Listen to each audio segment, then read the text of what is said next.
کہ جہاں پر اللہ کے نبی کی دعا قبول ہوئی. سبحان اللہ. اسلامی تاریخ کا ایک ایسا کردار حضرت عیسیٰ علیہ السلام کی والدہ حضرت مریم رضی اللہ تعالی عنہا کا ہے کہ جب جب ان کے حالات زندگی پڑھتے ہیں عقل حیران ہو جاتی ہے. آئیے کچھ امیزنگ معلومات آج کے پروگرام میں آپ کو دینے کی کوشش کرتے ہیں. حضرت عیسیٰ علیہ السلام کی والدہ ماجدہ حضرت مریم رضی اللہ تعالی عنہا کے والد کا نام عمران اور ماں کا نام حنا تھا. جب بی بی مریم اپنی ماں کے شکم میں تھی، پیٹ میں تھی، اس وقت ان کی ماں نے یہ منت مان لی تھی کہ جو بچہ پیدا ہوگا اس کو بیت المقدس کی خدمت کے لیے آزاد کر دوں گی. چنانچہ جب حضرت مریم پیدا ہوئی تو ان کی والدہ ان کو بیت المقدس لے کر گئیں. اس وقت بیت المقدس کے تمام عالموں اور عابدوں کے امام حضرت زکریا علیہ السلام تھے، جو حضرت مریم کے خالو بھی تھے. حضرت زکریا نے حضرت مریم رضی اللہ تعالی عنہا کو اپنی کفالت میں، اپنی پرورش میں لے لیا اور بیت المقدس کی بالائی منزل میں تمام منزلوں سے الگ ایک محراب بنا کر حضرت مریم کو اس محراب میں ٹھہرایا. چنانچہ حضرت مریم رضی اللہ تعالی عنہا اس محراب میں اکیلی عبادت میں مصروف رہتی، اللہ تعالیٰ کی عبادت میں مصروف رہتی. حضرت زکریا صبح و شام محراب میں ان کی خبر گیری کے لیے آتے اور خورد و نوش کا انتظام کرتے، ان کو کھانا وغیرہ بھی پہنچاتے. چند ہی دنوں میں حضرت مریم رضی اللہ تعالی عنہا کی محراب کے اندر یہ کرامت نمودار ہوئی کہ جب حضرت زکریا علیہ السلام محراب میں جاتے تو وہاں سردیوں میں گرمی کے پھل اور گرمیوں میں سردی کے پھل انہیں نظر آتے. حضرت زکریا علیہ السلام نے حیران ہو کر پوچھا کہ اے مریم، یہ پھل کہاں سے تمہارے پاس آتے ہیں؟ تو حضرت مریم یہ جواب دیتی کہ یہ پھل اللہ کی طرف سے آتے ہیں اور اللہ جس کو چاہتا ہے بلا حساب روزی دیتا ہے. حضرت زکریا علیہ السلام کو اللہ عز و جل نے نبوت کے شرف سے نوازا تھا، مگر ان کے کوئی اولاد نہیں تھی اور وہ بالکل ضعیف ہو چکے تھے. برسوں سے ان کے دل میں فرزند کی، بیٹے کی تمنا تھی. بار بار انہوں نے گڑ گڑا کر اللہ تبارک و تعالیٰ سے اولاد نرینہ کے لیے دعا بھی مانگی تھی، مگر خدا کی شان بے نیازی کہ ابھی تک انہیں اولاد نصیب نہ ہوئی تھی. جب انہوں نے حضرت مریم رضی اللہ تعالی عنہا کی محراب میں یہ کرامت دیکھی کہ اس جگہ بے موسم کا پھل آ جاتا ہے تو ان کے دل میں یہ خیال آیا کہ میری عمر بھی اب اتنی ضعیفی والی ہو چکی ہے کہ اب میرے یہاں اولاد کے پھل کا موسم تو ختم ہو گیا ہے، مگر میرا رب جب چاہے اپنی قدرت کا نظارہ دکھا سکتا ہے. تو حضرت مریم رضی اللہ تعالی عنہا کی محراب میں انہوں نے دعا مانگی، اللہ سے پھر اولاد کی دعا مانگی اور اللہ تعالیٰ نے آپ کی دعا قبول کر لی اور بڑھاپے میں آپ کو فرزند عطا کیا جس کا نام خود اللہ عز و جل نے یحییٰ رکھا اور اللہ تعالیٰ نے ان کو بھی نبوت کا شرف عطا فرمایا. سبحان اللہ، سبحان اللہ. ناظرین، کیا کمال کی بات ہے. اب آئیے اس خوبصورت واقعے کو رب عز و جل نے قرآن پاک میں خود کیسے بیان فرمایا ہے. قرآن پاک کی تلاوت سنتے ہیں، اس کا ترجمہ سنتے ہیں اور پھر بات کو آگے لے کے چلتے ہیں. یہ واقعہ قرآن پاک میں 3 پارے سورہ آل عمران آیت نمبر 37 سے لے کر 39 میں موجود ہے. تو اسے اس کے رب نے اچھی طرح قبول کیا اور اسے اچھا پروان چڑھایا اور اسے زکریا کی نگہبانی میں دیا. جب زکریا اس کے پاس اس کی نماز پڑھنے کی جگہ جاتے، اس کے پاس نیا رزق پاتے. کہا اے مریم، یہ تیرے پاس کہاں سے آیا؟ بولی وہ اللہ کے پاس سے ہے، بے شک اللہ جسے چاہے بے گنتی دے. یہاں پکارا زکریا اپنے رب کو، بولا اے رب میرے، مجھے اپنے پاس سے دے ستھری اولاد، بے شک تو ہی ہے دعا سننے والا. تو فرشتوں نے اسے آواز دی اور وہ اپنی نماز کی جگہ کھڑا نماز پڑھ رہا تھا. بے شک اللہ آپ کو مژدہ دیتا ہے یحییٰ کا، جو اللہ کی طرف کے ایک کلمہ کی تصدیق کرے گا اور سردار اور ہمیشہ کے لیے عورتوں سے بچنے والا اور نبی ہمارے خاصوں میں سے. جی ناظرین، کمال کا واقعہ ہے. حضرت زکریا علیہ السلام کی دعا کس انداز سے رب نے قبول کی. بیٹا دیا تو وہ بھی کیسا دیا اور اسے نبوت کا شرف بھی عطا کیا. اس خوبصورت واقعے سے مجھے اور آپ کو آج کیا سیکھنا ہے؟ پہلی بات جو علماء نے لکھی کہ اس واقعے سے کیا معلوم ہوا کہ حضرت مریم رضی اللہ تعالی عنہا صاحب کرامت اور مرتبہ ولایت پر فائز ہے، کیونکہ خدا کی طرف سے ان کی محراب میں پھل آتے تھے اور وہ بھی جاڑوں کے، یعنی سردیوں کے موسم میں گرمیوں کے پھل، گرمیوں کے موسم میں سردیوں کے پھل. یہ ان کی ایک عظیم و شان کرامت ہے جو ان کی ولایت کی شاہد ہے. اور یہاں ایک اور بات بڑی کیٹیگوریکلی کلیئر ہو جاتی ہے کہ اللہ کے ولیوں کی کرامت کا ثبوت تو قرآن سے موجود ہے. حضرت مریم نبی تو نہیں تھی نا، وہ تو ولیہ تھی، نیک خاتون تھی. تو جب قرآن ذکر کر رہا، یہ واقعہ آپ نے سنا، قرآن میں بھی تلاوت سنی آپ نے، جب قرآن اللہ اپنے نیک بندوں کے بارے میں خود ہمیں قرآن کے ذریعے بتا رہا ہے کہ ان کی کرامتیں پاسبل ہیں، تو اگر آج کوئی کسی اللہ کے ولی کی کرامت کو بیان کرتا ہے تو اس میں کوئی کانفلکٹ نہیں ہے. کرامت کا ثبوت تو قرآن سے موجود ہے نا ناظرین. اور اسی طرح ایک اور بڑا خوبصورت واقعہ آپ نے سنا ہوگا کہ حضرت سلیمان علیہ السلام جب ملکہ بلقیس کا تخت لانا چاہتے تھے تو ملک شام سے یعنی مصر سے وہ بہت دور تھا، ہنڈریڈز مائلز دور تھا اور بہت بڑا تخت تھا. مگر قرآن کہتا ہے نا کہ آپ کے ساتھ بیٹھے ہوئے ایک ایسا شخص جس کے پاس کتاب کا علم تھا، ان کے بارے میں بتایا جاتا ہے ان کا نام آصف بن برخیہ تھا، اور انہوں نے کہا تھا کہ حضور میں آپ کے پلک جھپکنے سے پہلے وہ تخت یہاں لا سکتا ہوں، اور ایسا ہی ہوا. قرآن میں اس کا ذکر ہے. تو اب بتائیے نا کہ جب قرآن اولیاء کرام کی، اللہ تعالیٰ کے نیک بندوں کی کرامتوں کو ذکر کر رہا ہے تو پھر ہمیں کیا پرابلم ہے؟ اللہ تعالیٰ جسے چاہے جو اختیار دے. مگر اس کرامتوں کے بارے میں جو کنفیوژن پیدا ہو جاتی ہے وہ میں آج کلیئر کر دیتا ہوں. بیسیکلی اگر کوئی شخص یہ سمجھتا ہے کہ اگر اللہ کا کوئی ولی، صحابی رسول یا نبی جو اس طرح کی کرامت یا اس طرح کی کوئی مدد فرماتے ہیں وہ اپنی طرف سے فرماتے ہیں تو یقیناً یہ شرک ہے. لیکن اگر کوئی یہ سمجھتا ہے کہ اللہ کی عطا سے، اللہ کی مہربانی سے اللہ تعالیٰ انہیں کچھ عطا فرماتا ہے یہ کمالات، اور وہ اس طرح کی کرامتیں دکھاتے ہیں، اللہ کی عطا ہے نا، اللہ چاہتا ہے تو یہ کرتے ہیں، تو اس میں میرا خیال ہے کوئی کنفیوژن نہیں ہونی چاہیے. اب آتے ہیں اس خوبصورت واقعے سے ایک اور سبق کیا ملا کہ اللہ تعالیٰ کے بندے یا اللہ والیاں جہاں عبادت کریں وہ اس جگہ اس قدر مقدس ہو جاتی ہے کہ وہاں رحمت خداوندی کا نزول ہوتا ہے اور وہاں پر دعائیں قبول ہوتی ہیں. اللہ کے نبی کا یہ عمل ہمیں بتا رہا ہے کہ حضرت زکریا علیہ السلام پہلے بھی دعائیں کر چکے تھے، مگر ایگزیکٹلی اس محراب میں جا کر کیوں دعا کی کہ ان کا یہ ماننا تھا کہ جہاں اللہ کے نیک بندے عبادت کریں وہاں رحمتیں نازل ہوتی ہیں. تو جہاں اللہ کے نیک بندے عبادت کریں وہ جگہ دعاؤں کی قبولیت کی جگہ بن جائے.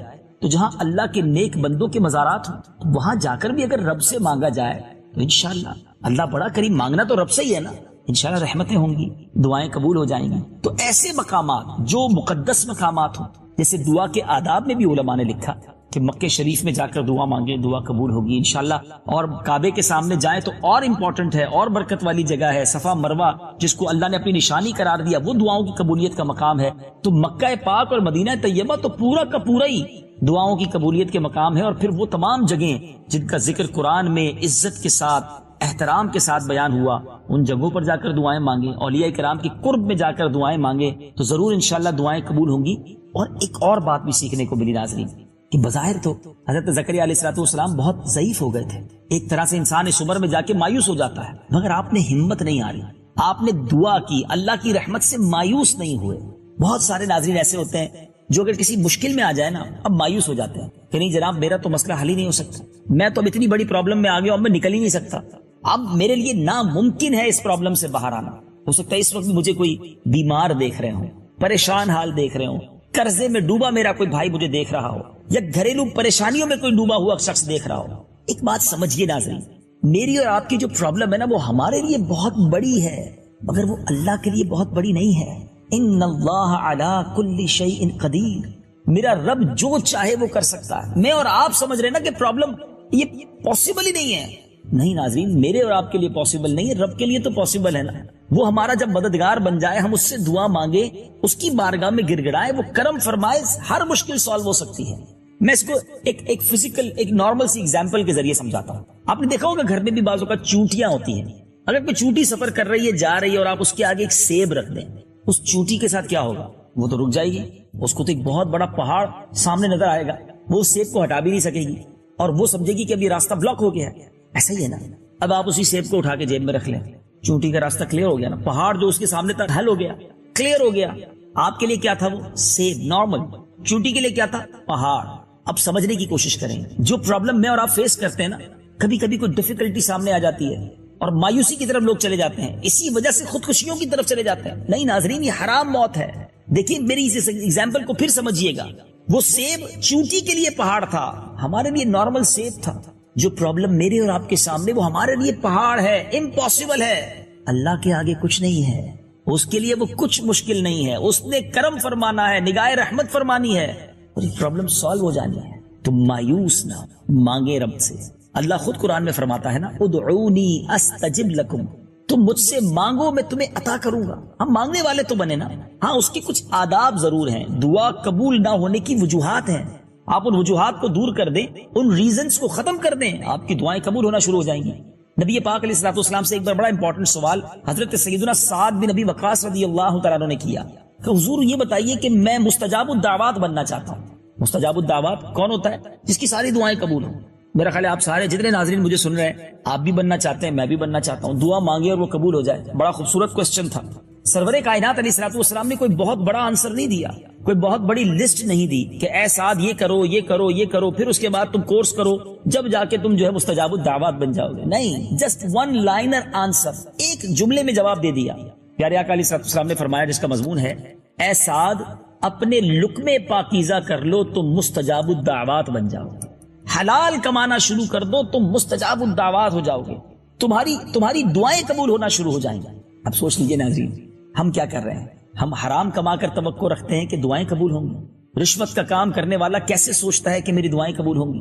جھوٹ بول کر کاروبار کرنے والا، ملاوٹ کر کے کاروبار کرنے والا، کسی کا مال دبا لینے والا، سود کا کاروبار کرنے والا یہ ایکسپیکٹ کیسے کرتا ہے میری دعا قبول ہوگی؟ ایک ہی فارمولا ہے اگر آپ چاہتے ہیں آپ کی دعائیں قبول ہوں، روزی حلال کیجیے. اچھا بعض اوقات پتہ کیا ہوتا ہے، روزی نارملی باقی سب چیزیں ٹھیک ہوتی ہیں، کہیں نہ کہیں ایک مسٹیک ہو رہی ہوتی ہے اور ہمیں پتہ بھی نہیں ہوتا کیونکہ علم دین بھی نہیں ہے. نہ کسی سے پوچھنا ہم گوارا کرتے ہیں کہ یار ذرا کسی عالم دین کے پاس جائیں اور انہیں کہیں کہ حضور چیک کر لیں میری روزی ٹھیک ہے، میں حرام تو نہیں کما رہا.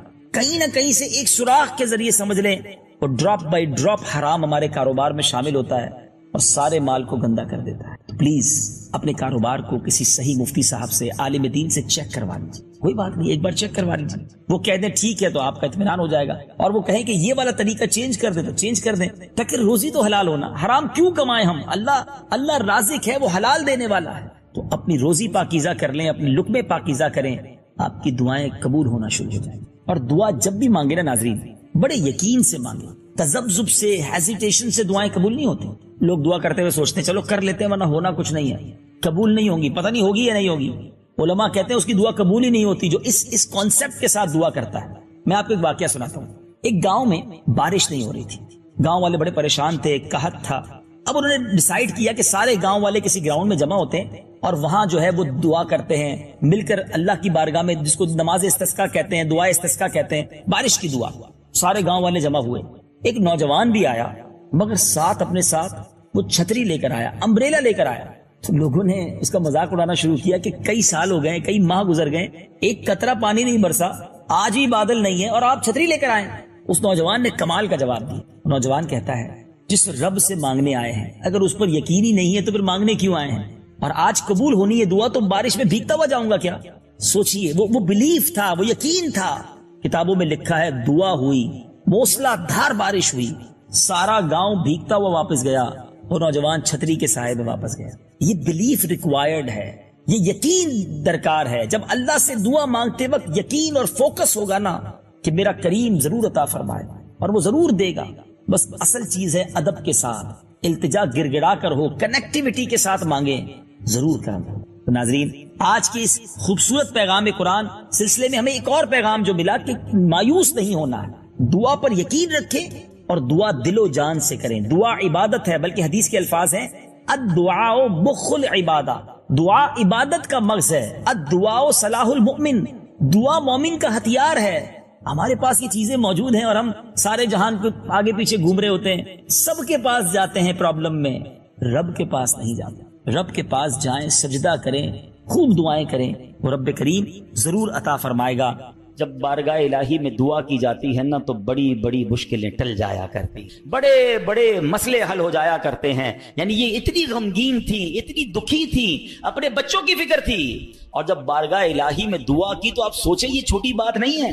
یعنی ایک حکم پہلے آ چکا تھا مگر اس غمزدہ خاتون کی دعا نے رحمت الہی کو ایسے پکارا کہ وہ حکم منسوخ کیا گیا، ایک نیا حکم جاری کیا گیا اور رہتی دنیا کے لیے سبحان اللہ گویا ایک آسانی بھی عطا ہو گئی اور یہ حکم بھی قرآن پاک میں نازل ہو گیا. یعنی یہ دوسرے لفظوں میں یہ کہا جا سکتا ہے کہ حضرت خولہ کی وہ دعا ایسی قبول ہوئی کہ اس کا ذکر یا اس کا ثمرہ جو ہے وہ قرآن پاک میں آیت کی صورت میں نازل ہو گیا. صبح قیامت تک قرآن پڑھا جاتا رہے گا، جب پڑھا جائے گا حضرت خولہ کی دعا کو یاد کیا جائے گا. یہ ہے دعا. اچھا پھر دعا تو ہم سارے ہی مانگتے ہیں نا، اللہ کو تو ہم سارے ہی پکارتے ہیں، پکارنا کیسے ہے، اس کے طریقہ کیا ہے؟ ہیں اللہ سے دل سے کنیکٹیوٹی کیسے کرنی ہے؟ توجہ اللہ، سمجھ لے یہ آج میرا موضوع ہے، اللہ کی طرف توجہ کیسے کرنی ہے اور پھر ہماری مشکلیں کیوں نہ آسان ہو جائیں۔ اے میرے پیارے اسلامی بھائیوں، ابتحال یہ ایک بڑا مشکل لفظ ہے، مگر آج اس کی تعریف سمجھ لیجئے، بڑی کمال کی تعریف ہے کہ ایک اصطلاح ہے ابتحال، اس کے معنی ہے دعا میں گر گڑانا، ہاتھوں کو بلند کرنا، پوری توجہ سے اللہ پاک کی بارگاہ میں عرض کرنا۔ یہ ہمارے آقا علیہ الصلوۃ والسلام کی پیاری سنت ہے، اس لیے اللہ پاک کے حضور گر گڑا کر پوری توجہ کے ساتھ دعا مانگنے کی عادت بنائیں۔ ایسے دعا مانگیں گے تو انشاءاللہ برکتیں نصیب ہوں گی۔ امیر اہل سنت کے جو اشعار ہے نا، دعائیہ اشعار، اس میں جو توجہ ہے، جو انکساری ہے، جو کنیکٹیوٹی ہے، اللہ مجھے اور آپ کو صحیح معنوں میں توجہ اللہ کے ساتھ دعا کرنے کی توفیق نصیب فرما۔ سبحان اللہ سبحان اللہ۔ قرآن پاک کی ایک سورت ہے سورہ انبیاء، اس مبارک سورت میں کئی انبیاء کرام کا تذکرہ ہے، اس میں بالخصوص انبیاء کرام کا یہ وصف بھی ذکر ہوا کہ اللہ پاک کے پیارے نبی اللہ پاک کی بارگاہ میں دعائیں کیسے مانگتے تھے، کیسے دعائیں کرتے، اور کوئی بھی مشکل آتی تھی تو اللہ کی طرف رجوع لاتے، توجہ اللہ کرتے اور گر گڑا کر بے قراری کے ساتھ اللہ رب العالمین کی بارگاہ میں دعا مانگتے۔ سبحان اللہ۔ حضرت نوح علیہ السلام، آپ نے 950 سال تک لوگوں کو اللہ کی طرف بلایا۔ اب یہ بڑا ان کی زندگی جو ہے نا، بڑا خوبصورت ہمارے لیے میسج بھی ہے۔ 950 سال میں آپ کو پتہ کتنے لوگ ایمان لائے؟ کم و بیش 80 لوگ ایمان لائے۔ کدھر 950 سال اور صرف 80 لوگ ایمان لائے؟ اس میں بڑا درس ہے ہم سب کے لیے کہ اللہ کے نیک بندوں کو بعض اوقات اچھے کاموں میں تکلیف آتی ہے، ہمت نہیں ہارنی ہوتی۔ ہم تھوڑا سا کوئی نیکی کا کام کریں، کوئی ساتھ نہ دے، بندہ کہتا ہے میں تو کچھ نہیں کرتا، نیکی کا زمانہ نہیں ہے بھائی، میں تو اللہ کے لیے کر رہا تھا، کوئی ساتھ ہی نہیں دے رہا، فلاں نے تو دل توڑ دیا، فلاں نے ساتھ نہیں دیا۔ ارے اللہ کے بندو، یہی تو امتحان ہے۔ آپ استقامت، آپ کا کام کرنا ہے، تعداد کو نہ دیکھیں، اللہ کی رضا کو دیکھیں۔ 950 سال میں لوگوں نے بات نہیں مانی، پھر آپ نے اللہ کی بارگاہ میں جب دعا کی کہ لوگ حضرت نوح علیہ السلام پر تشدد بھی کرتے، برا بھلا بھی کہتے تھے، ایک تو تھا ایمان بھی نہیں لا رہے تھے اور پھر مارتے بھی تھے، تکلیف بھی دیتے تھے۔ اللہ تبارک و تعالیٰ کی بارگاہ میں جب دعا کی نا تو اللہ نے قرآن میں فرمایا فَاسْتَجَبْنَا لَهُ فَنَجَّيْنَاهُ وَأَهْلَهُ مِنَ الْكَرْبِ الْعَظِيمِ۔ اللہ فرماتا تو ہم نے اس کی دعا قبول کی اور اسے اور اس کے گھر والوں کو بڑی سختی سے نجات دی۔ اللہ سے دعا مانگی، باقی قوم کے لیے طوفان آیا اور وہ قوم اس طوفان میں غرق ہو گئی۔ اللہ نے بڑی تکلیف سے حضرت نوح کو نجات دی، کیوں؟ آپ نے دعا مانگی، آپ نے اللہ سے بات کی۔ حضرت نوح علیہ السلام کی اس دعا کے نتیجے میں کفار پر کیسا سیلاب آیا کہ سب برباد ہو گئے۔ اسی طرح حضرت ایوب علیہ السلام پر آزمائش آئی تھی نا، آپ پر طرح طرح کی بیماریاں بھی تھیں، آپ کے بچے بھی دنیا سے چلے گئے، آپ کا کاروبار، آپ کا مال سب برباد ہو گیا۔ اللہ اکبر، آپ نے اللہ کو کیسے پکارا، اور یہ دعائیں کتنی مقبول ہیں کہ قرآن میں موجود ہیں، بلکہ اس کو تو یاد کر لو، کیا ترجمہ ہے، آنسو آ جائیں گے آپ کی آنکھ میں۔ حضرت ایوب کہتے ہیں انی مسنی الضر وانت ارحم الراحمین، اس کا ترجمہ سنو کہ بے شک مجھے تکلیف پہنچی ہے اور تو سب رحم کرنے والوں سے بڑھ کر رحم کرنے والا ہے۔ اگر تکلیف پہنچے تو کیوں دنیا کو پکارنا ہے، کیوں دنیا والوں کے پاس جانا ہے؟ چلو نا اس کے دربار میں چلتے ہیں جس سے تکلیف دور کرنی ہے۔ حضرت ایوب علیہ السلام نے رب کو پکارا نا، انی مسنی الضر وانت ارحم الراحمین، یہ وہ دعا ہے جو قبول ہے، یہ وہ دعا ہے جس کے صدقے میں حضرت ایوب کو شفا بھی دی گئی اور ساری مال دولت اولاد واپس عطا کر دی گئی۔ اگر آپ بھی کسی پریشانی میں ہیں، آپ بیماری میں ہیں، آپ قرضے میں ہیں، آپ مصیبت میں ہیں، آؤ نا رب سے حضرت ایوب کے انداز میں دعا مانگتے ہیں نا۔ اچھا، یہ دعا اللہ نے ہمیں سکھانے کے لیے تو قرآن میں عطا فرما دی نا کہ میرے بندو میرے دربار میں مانگنا ہے تو یوں ہی مانگ لو جیسے میرے نبی نے مانگا ہے۔ اللہ اکبر۔ علماء کہتے ہیں یہ بڑی دلاسا دینے والی دعا ہے، یہ بڑی مشکلوں کو ٹالنے والی دعا ہے، یہ تکلیفوں میں کام آنے والی دعا ہے۔ ترجمہ تو دیکھو نا، یعنی اللہ کے سامنے اپنا مسئلہ پیش کر دیا آپ نے کہ بے شک مجھے تکلیف پہنچی ہے اور تو سب رحم کرنے والوں سے بڑھ کر رحم کرنے والا۔ اے اللہ بیمار ہوں، اے اللہ پریشان ہوں، اے اللہ قرضے میں ہوں، کہو نا رب سے مجھے تکلیف پہنچی ہے، مجھے ستاتے ہیں لوگ، مجھے تکلیف دیتے ہیں، مجھے پریشان کرتے ہیں لوگ، اور تو سب رحم کرنے والوں سے بڑھ کر رحم کرنے والا۔ اور جب آپ نے دعا کی تو دعا کیسے قبول ہوئی؟ یہ بات بھی رب نے قرآن میں ارشاد فرمائی سورہ انبیاء میں، فَاسْتَجَبْنَا لَهُ فَكَشَفْنَا مَا بِهِ مِن ضُرٍّ وَآتَيْنَاهُ أَهْلَهُ وَمِثْلَهُمْ مَعَهُمْ رَحْمَةً مِّنْ عِنْدِنَا وَذِكْرَىٰ لِلْعَابِدِينَ۔ اللہ قرآن میں فرماتا تو ہم نے اس کی دعا سن لی، تو ہم نے دور کر دی جو تکلیف اسے تھی، ہم نے اسے، اس کے گھر والے اور ان کے ساتھ نہیں اور عطا کیے، اپنے پاس سے رحمت فرما کر اور بندگی والوں کے لیے نصیحت ہے۔ حضرت یونس پر کیسی آزمائش آئی تھی، کوئی سوچ سکتا ہے کہ مچھلی کے پیٹ میں ہمیں تھوڑی سی پرابلم آئے، ہم بے قرار، بے چین، شکوے، شکایت؟ ارے نبی ہیں، کائنات میں انبیاء سے بڑھ کر کسی کا مرتبہ نہیں ہے، کوئی غوث، کوئی ابدال، کوئی کتب کسی صحابی کے مرتبے تک نہیں پہنچ سکتا، یہ مرتبہ صحابہ کا ہے، مگر کوئی صحابی کسی نبی کے مرتبے تک نہیں پہنچ سکتا، یہ انبیاء کا مرتبہ، یہ ترتیب یاد رکھا کرو۔ اعلیٰ حضرت نے تو ایک شعر میں پوری ترتیب بتا دی نا، خلق کون ہے؟ ہم لوگ ہیں، عام لوگ، خلق سے اولیاء، اولیاء سے رسول، اور رسولوں سے اعلیٰ ہمارا نبی، ہمارے آقا تو سب سے اعلیٰ ہے نا، مگر انبیاء کی بات کمال ہے۔ اور انبیاء میں کون ہے؟ حضرت یونس علیہ السلام، مچھلی کے پیٹ میں، کیسی تکلیف، زندہ رہوں گا کہ نہیں، باہر نکلوں گا کہ نہیں، اندھیری غار، نظر بھی کچھ نہیں آ رہا، مگر وہاں بھی اللہ کو پکارا انہوں نے۔ اللہ قرآن میں فرماتا ہے فَاسْتَجَبْنَا لَهُ وَنَجَّيْنَاهُ مِنَ الْغَمِّ وَكَذَلِكَ نُنْجِي الْمُؤْمِنِينَ۔ اللہ قرآن میں فرماتا ہے اور تو ہم نے اس کی پکار سن لی اور اسے غم سے نجات بخشی، اور ایسی ہی نجات دیں گے مسلمانوں کو۔ بلکہ بڑی پیاری دعا یاد کر لو آج، حضرت یونس علیہ السلام نے جو مچھلی کے پیٹ میں تھے نا، جو دعا مانگی تھی نا، علماء کہتے ہیں وہ دعا پتہ ہے کون سی تھی؟ جس کو آج ہم آیت کریمہ کہتے ہیں نا، لا الہ الا انت سبحانک انی کنت من الظالمین، یہ چابی ہے، ہاں یہ مصیبت کے تالے کی چابی ہے، یہ کمال کی دعا ہے۔ اور یہ آپ نے دعا کی اور اللہ نے مچھلی کے پیٹ سے آپ کو نجات عطا فرما دی، پھر سے قوم بھی عطا فرما دی، سرداری بھی عطا فرما دی۔ تو یہ دعائیں ہیں جو بے قراری میں، مصیبت میں رب کو پکارا گیا۔ اللہ اکبر۔ تو اے میرے پیارے اسلامی بھائیوں، اللہ کرے کہ ہم اپنے رب کو پکارنے والے بن جائیں، صحیح طریقے سے دعا کرنے والے بن جائیں۔ حضرت زکریا، اللہ اکبر، آپ بڑی عمر ہو گئی، آپ کی بڑھاپے تک پہنچ گئے، آپ کی اولاد نہیں تھی، آپ کی زوجہ بھی بانجھ تھی۔ آج کل ڈاکٹر کہہ دیتے ہیں نا کہ اولاد نہیں ہو سکتی، ہم ڈاکٹر کی بڑی مانتے ہیں۔ ارے ڈاکٹر کچھ بھی کہہ دے، ان اللہ علی کل شیء قدیر، میرا رب جو چاہے وہ کرنے پر قادر ہے۔ اپنی آنکھوں سے دیکھا ہے، آپ نے بھی دیکھا ہوگا، کسی کو ڈاکٹر کہتے ہیں جناب کوئی مرض نہیں ہے، 100% فٹ ہے، 2 دن بعد دنیا سے چلا جاتا ہے، کیسے مرا ڈاکٹر کو بھی پتہ نہیں، موت آ گئی نا۔ اور کبھی ڈاکٹر کہتے ہیں 3 دن کا مہمان ہے، شاید اس ڈاکٹر کا انتقال ہو جاتا ہے، وہ بندہ پھر بھی زندہ گھوم رہا ہوتا ہے۔ اللہ کی شان ہے، ڈاکٹر ہے، وہ اپنی سائنس چلائیں، مگر یہ نہ سمجھو کہ جو اس نے کہہ دیا یہ آخری ہے۔ قدرت میرے رب کی ہے، شان میرے رب کی ہے، وہ ہر چاہے پر قادر ہے، اس پر بھروسہ تو رکھو نا۔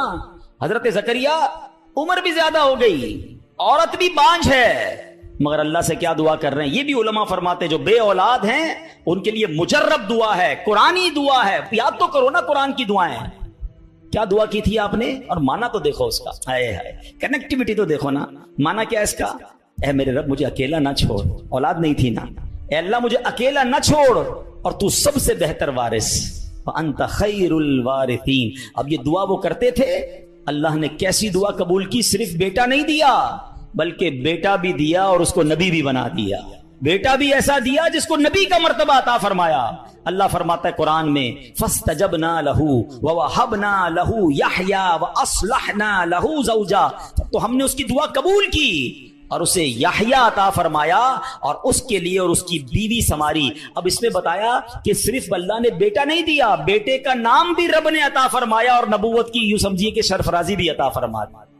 یہ ہے دعا، مگر دعا دل سے، توجہ الی اللہ، کنیکٹیوٹی کے ساتھ۔ پھر دیکھو کیسے کام بنتے ہیں، پھر دیکھو کیسے مصیبت ٹلتی ہیں۔ اللہ پاک خود فرماتا ہے وَيَدْعُونَنَا رَغَبًا وَرَهَبًا وَكَانُوا لَنَا خَاشِعِينَ، اور ہمیں پکارتے تھے امید اور خوف سے، اور ہمارے حضور گر گڑاتے ہیں۔ پتا چلا کہ گر گڑانا، توجہ کے ساتھ، خوف بھی ہو، امید بھی ہو، پھر یہ کام بن جاتے ہیں۔ ذرا دیکھو نا میرے پیارے اسلامی بھائیوں، ہماری زندگی میں کتنے مسائل ہیں، کبھی کبھی ہمارے معاملات بڑے اٹک جاتے ہیں۔ اب کسی کو پیسوں کی ضرورت ہے، قرضے کی ضرورت ہے، اب جناب سارے دروازے بند ہو جاتے ہیں، اور کسی بھائی سے امید بندہ لگاتا ہے، آخری وقت میں وہ بھی منع کر دیتا ہے، سیٹھ صاحب پر نظر پڑتی ہے، وہ بھی معذرت معذرت کر لیتے ہیں, دوست احباب سے پوچھتے ہیں, وہ بھی جواب نہیں دیتے ہیں, سب دروازے بند ہیں, کوئی امید باقی نہیں بچتی. بندہ مایوسی کی طرف جانے لگتا ہے, مگر جب سب دروازے بند ہو جائیں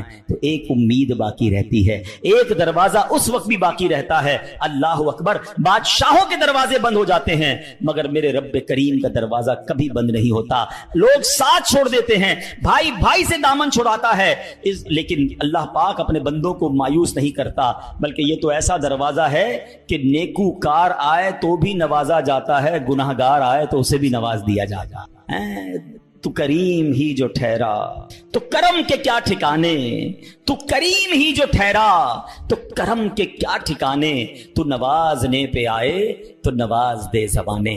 دل سے دعا کیسے اثر کرتی ہے. ہو سکتا ہے کسی کے ذہن میں آئے کہ بات تو مولانا صاحب بالکل ٹھیک کر رہے ہیں, میرے لیے بھی سارے دروازے بند ہو گئے ہیں, مگر میرا معاملہ سلجھے گا کیسے, معاملہ بنے گا کیسے. چلو میں آپ کو 2 واقعات سناتا ہوں جس سے انشاءاللہ بات مزید سمجھ آ جائے گی. ایک صاحب تھے, کافی امیر تھے, اپنا بنگلہ بھی تھا, اپنی گاڑی بھی تھی, اللہ پاک نے بہت دیا تھا. شام کو گھر آئے, بچوں کے ساتھ وقت گزارا, کھانا کھایا اور اس کے بعد اپنے بستر پر لیٹ گئے. رات ہو گئی تھی, بڑا نرم بستر تھا, ٹھنڈا کمرہ تھا, مگر کروٹ بدلتے جا رہے تھے, نیند نہیں آ رہی تھی. اب نیند بھی اللہ پاک کی نعمت ہے, جس کو آ جائے, لوگ اس کی بھی قدر نہیں کرتے, پوچھو اس سے جس کو نیند نہیں آتی. اب کافی دیر تک کروٹ بدلنے لگا کہ پتہ نہیں کیوں آج نیند نہیں آ رہی, چلو آج تھوڑی سی فریش ایئر لیتا ہوں, شاید نیند آ جائے. گھر سے باہر نکلے, گاڑی سٹارٹ کی اور آگے چلتے رہے اور گھومنے لگے گلیوں میں. اچانک ایک مسجد نظر آئی اور مسجد کا دروازہ کھلا نظر آیا. کہ چلو یار ایسے ہی گھوم رہا ہوں, ذرا مسجد کے اندر چلا جاتا ہوں, وضو کر کے کچھ 2 رکعت نفل پڑھ لیتا ہوں. مسجد کے باہر گاڑی پارک کی, وضو کیا, مسجد کے اندر داخل ہوئے.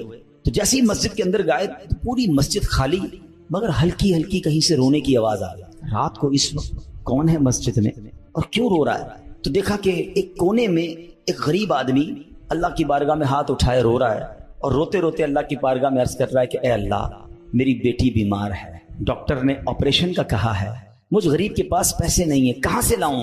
اے رب کریم, تو ہی اسباب بنانے والا ہے, مجھ غریب کی حالت زار پر رحم فرما. اس امیر شخص کو سمجھ آ گیا مجھے نیند کیوں نہیں آ رہی تھی, مجھے کہیں بھیجا گیا ہے, میں ڈھونڈتے ڈھونڈتے اسی کے لیے آیا ہوں. اللہ اکبر. وہ غریب کے پاس گیا, جیب میں جتنی رقم تھی نکال کر اس کو پیش کر دی کہ بھائی یہ لے لو, اور میرا یہ کارڈ بھی رکھ لو, کبھی بھی ضرورت پڑے تو مجھ سے بات کر لینا. اس غریب شخص بھی کیسا خوددار تھا, اس نے کارڈ واپس دیا کہ مجھے ایڈریس کی ضرورت نہیں ہے, میرے پاس ایک ایڈریس موجود ہے.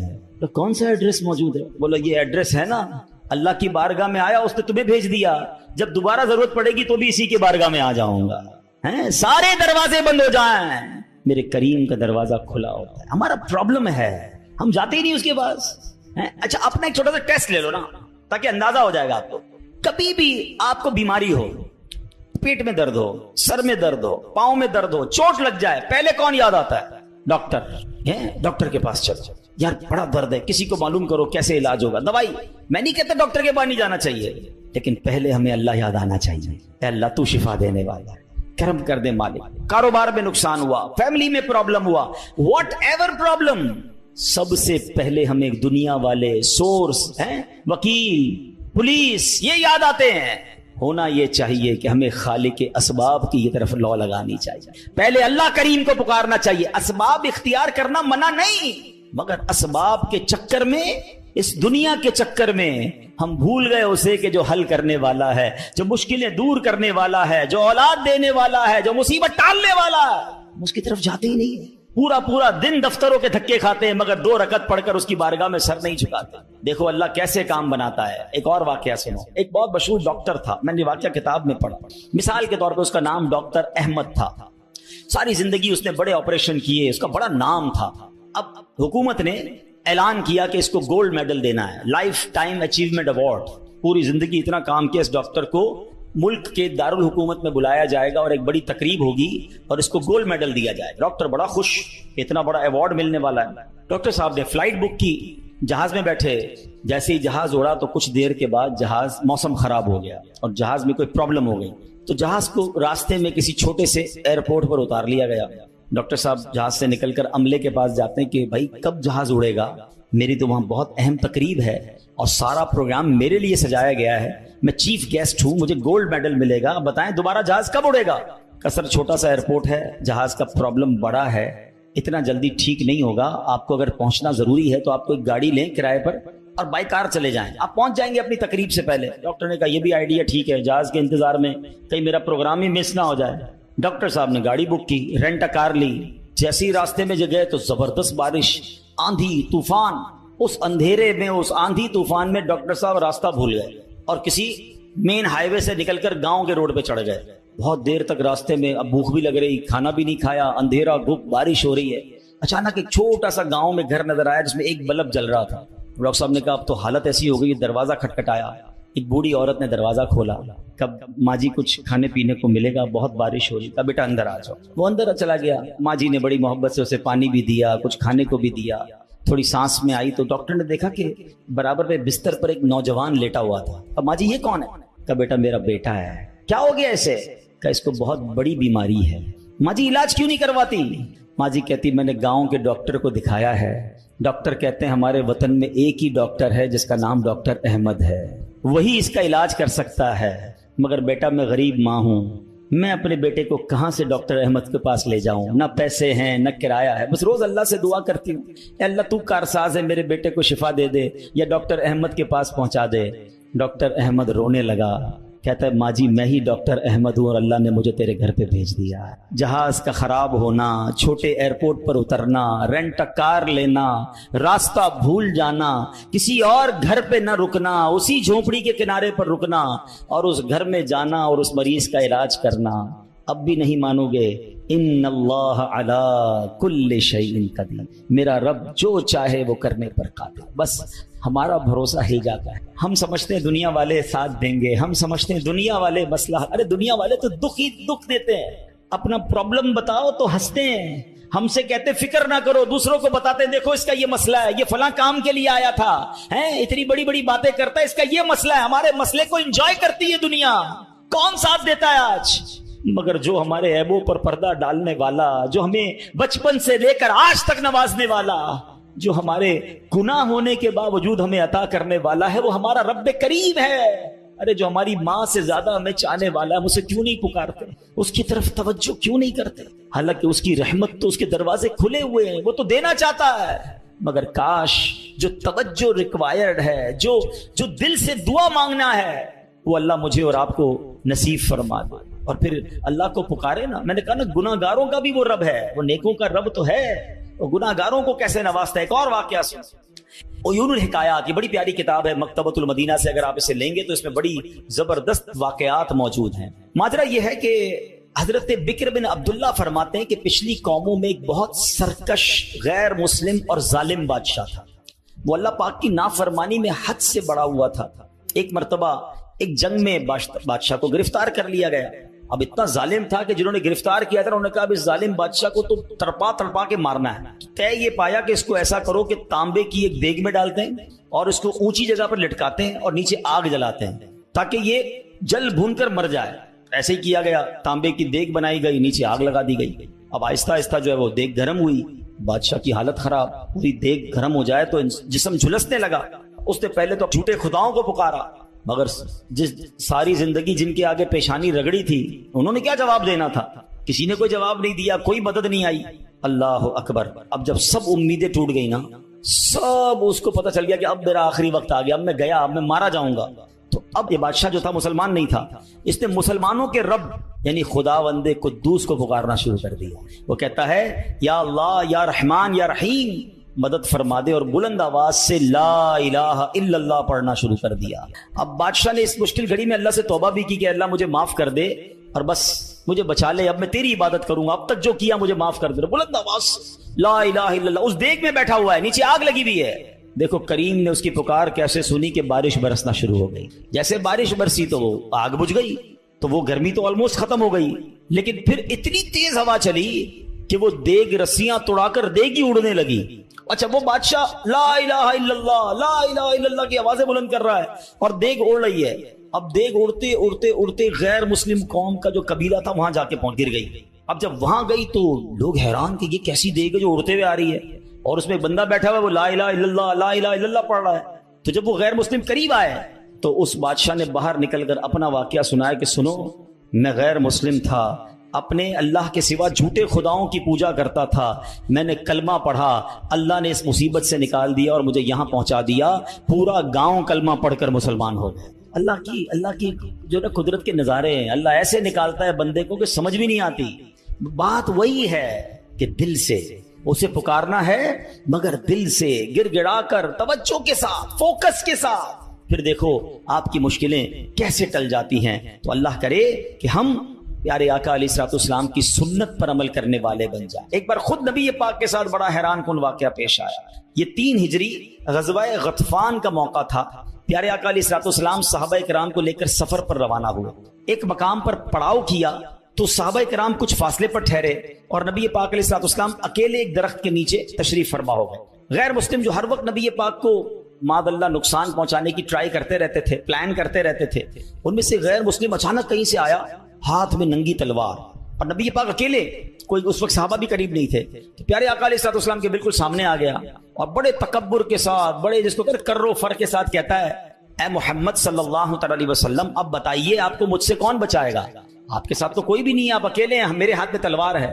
اللہ اکبر! نبی پاک کی توجہ اللہ کی طرف کیسی تھی؟ آپ نے صرف ایک جملہ کہا، ایک لفظ کہا، فرمایا اللہ۔ کیا نام ہے، دل کو کیسا سکون نصیب ہوتا ہے۔ میں اسے پکار رہا ہوں جو میرا خالق ہے، جو میرا مالک ہے، جو میرا پروردگار۔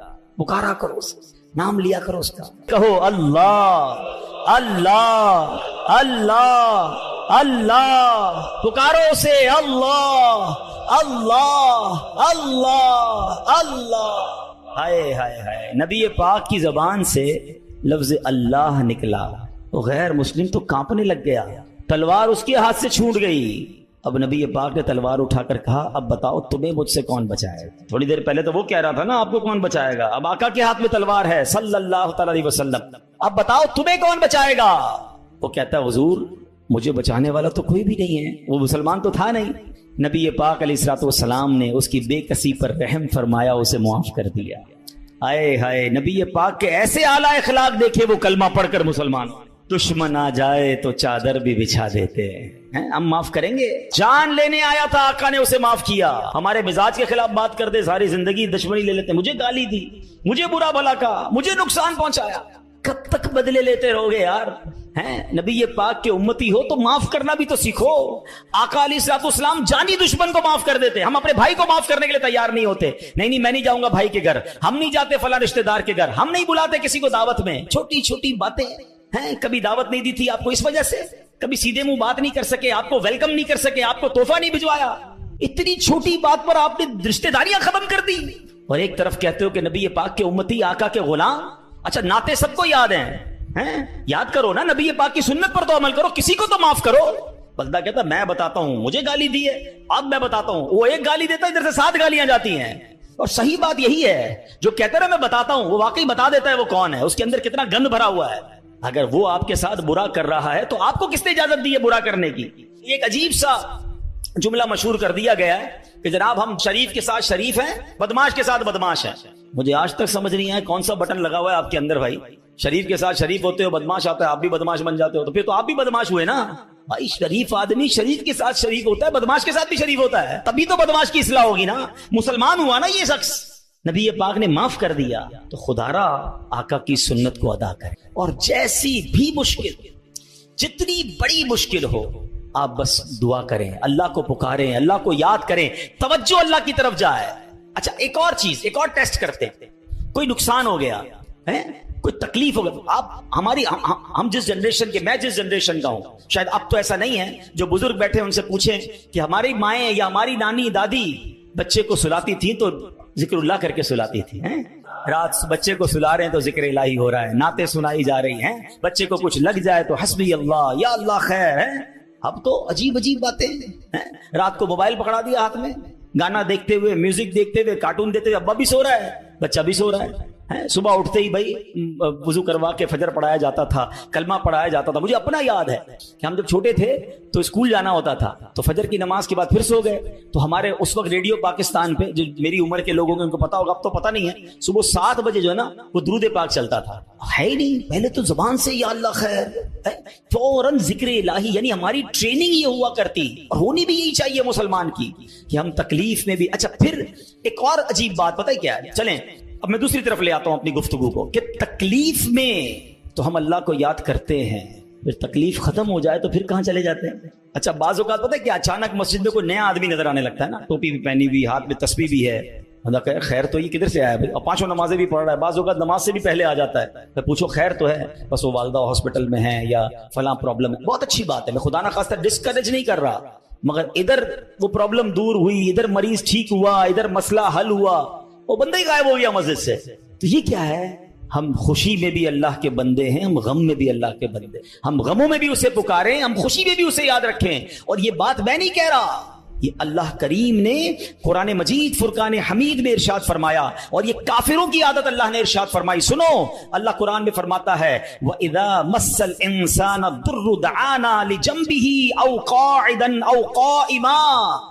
اللہ فرماتا ہے اور جب آدمی کو تکلیف پہنچتی ہے تو لیٹے ہوئے اور بیٹھے ہوئے اور کھڑے ہوئے ہر حالت میں ہم سے دعا کرتا ہے. بہت اچھی بات ہے، مگر آگے کیا ہوا؟ اللہ فرماتا ہے پھر جب ہم اس کی تکلیف دور کر دیتے ہیں تو یوں چل دیتا ہے گویا کبھی کسی تکلیف کے پہنچنے پر ہمیں پکارا ہی نہیں تھا، یاد ہی نہیں رہتا اللہ کا گھر. سچ بتاؤ ایسا ہم نہیں کرتے؟ پرابلم ہو تو گھر میں قرآن خوانی کراؤ، درود پاک کا ختم کرواؤ، امام صاحب کے پاس چلتے ہیں، دعا کرواتے ہیں، ذرا مسجد میں دعا کروانی ہے. ارے بھائی دعا کر دی، تمہارا مسئلہ حل ہو گیا، اب گئے کدھر؟ یہ اللہ پاک سے کیا تعلق بنا رہے ہو؟ ایسا نہ کریں. دیکھیں آپ اپنے انداز میں سمجھیں، میں بلا تمثیل سمجھا رہا ہوں. کوئی بندہ وہ ہے جو آپ سے جب ملتا ہے اپنے مطلب کے لیے ملتا ہے، بلکہ ایسے بھی لوگ ہوتے جب باتیں سمجھ آ جاتی ہے یار کوئی کام ہی لے کر آیا ہوگا، اس کا کوئی مسئلہ اٹکا ہے نا تو آج چہرہ دکھایا ہے، تو اس بندے کی کیا عزت ہوتی ہے آپ کے پاس. اور ایک بندہ ہے جو روز ملتا ہے، محبت کرتا ہے آپ سے آپ کے پاس آ کے بیٹھتا ہے، کبھی کبھی مسئلہ بھی بیان کر دیتا ہے، لیکن مسئلہ نہ بھی ہو تو آپ کے پاس ضرور آتا ہے. وہ دوست ہوتا ہے نا. فرق ہے نا، ایک مطلب کے وقت تمہارے پاس آتا ہے، ایک روز تمہارے ساتھ پاس آتا ہے. اب بلا تمثیل سمجھو، جو مطلب کے وقت اللہ کی بارگاہ میں جا رہا ہے، جو کسی مشکل کے وقت تو رب کے پاس جاتا ہے، اور جیسے ہی رب اپنے کرم سے مشکل آسان کر دے وہ غائب ہو جاتا ہے. تو ایسا نہ کیا کرو، اللہ کے گھر میں آیا کرو، مسجدوں میں بیٹھا کرو، نمازوں کی پابندی کیا کرو، اور اللہ کو ہر حال میں پکارا کرو. پھر دیکھو وہ رب کریم آپ کی کیسی کیسی مشکلیں آسان فرمائے گا. اور ہمارے اسلاف تو کس طرح اللہ کو غم میں یاد کیا کرتے. اللہ اکبر. ایک بار بڑا خوبصورت واقعہ پھر انشاءاللہ اپنا بیان میں ختم کرتا ہوں. ابو الحسن سری سکتی رحمت اللہ تعالی کا واقعہ. آپ کی خدمت میں ایک مرتبہ آپ کی ایک پڑوسن آئی اور عرض کرتی ہے کہ اے ابو الحسن رات میرے بچے کو سپاہی اٹھا کر لے گئے اور وہ اسے بڑی تکلیف دیں گے، آپ کچھ کیجئے، میرے بیٹے کے لیے سفارش کیجئے. پڑوسن کی فریاد سن کر سیدنا ابو الحسن نے کیا کیا؟ جانماز بچھائی یا کھڑے ہوئے اور خشوع و خضوع کے ساتھ نماز شروع کر دی. اب پڑوسن کہہ رہی میں ان سے سفارش کرانے آئی ہوں، بچہ میرا جیل میں ہے، پتہ نہیں کتنی پٹائی کریں گے اس کی، اور یہ حضرت نماز پڑھنے لگ گئے. اچھا نماز بھی آپ نے بڑی طویل نا مزیدار خشوع و خضوع سے پڑھ رہے ہیں. اچھا جب کافی دیر ہو گئی نا تو وہ عورت کہتی ہے حضرت جلدی کریں، میرے بچے کو قید میں ڈالا ہوا ہے وہ اور اس کی تکلیف پہنچائیں گے. آپ نے جلدی نہیں کیا، آپ نے سکون سے نماز پڑھی، اور جب نماز سے سلام پھیرا نا تو کہا اے میری بہن تمہارا ہی تو معاملہ حل کروا رہا تھا، تمہارا مسئلہ ہی تو حل کر رہا تھا. ابھی یہ آپ نے کہا تو پڑوسن بھاگتی ہوئی، اس کی بچی بھاگتی ہوئی امی گھر آ جائیں، بھائی آ گیا واپس، بیٹا گھر آ گیا. آپ نے کہا میں وہی تو مسئلہ حل کر رہا تھا، جدھر سے حل ہونا ہے ادھر آپ نے رجوع کر لیا. یہ طریقہ بتا دیا ہمیں. پرابلم ہونا وضو کریں اور 2 رکعت صلاۃ الحاجات پڑھیں. ہاں اللہ کے پاس یا اللہ تیری بارگاہ میں آ گیا ہوں، جو پرابلم ہے، آپ کی رپورٹ غلط آ گئی ہے، آپ کی ڈاکٹر کہتا ہے پرابلم ہے، آپ کو جناب کوئی قرضے کا مسئلہ آ گیا ہے، کوئی بھی پرابلم، مال خراب ہو گیا ہے، 2 رکعت پڑھیں. کسی کے پاس پہلے نہ جاؤ، پہلے اللہ کے پاس. اللہ بھیجے گا آپ کو، اللہ آپ کے پاس راستے بنائے گا. آپ انشاءاللہ نماز پڑھیں، اللہ کو پکاریں، آپ کو انشاءاللہ ایسا راستہ سجائی دے گا کہ کام سارے سیدھے ہو جائیں گے. ہم پہلے کہیں اور جاتے ہیں، ہم رب کے پاس کیوں نہیں جاتے؟ ہم سب کے پاس جاتے ہیں، ہم رب کے پاس نہیں جاتے. ہم سب پر بھروسہ کرتے ہیں، ہم رب پر بھروسہ نہیں کرتے. آج کے اس بیان میں ایک بات سیکھ کر جانا ہے کہ میری مشکلوں کو حل کرنے والا کون ہے. زور سے بولو نا، ایک بار اور بولو.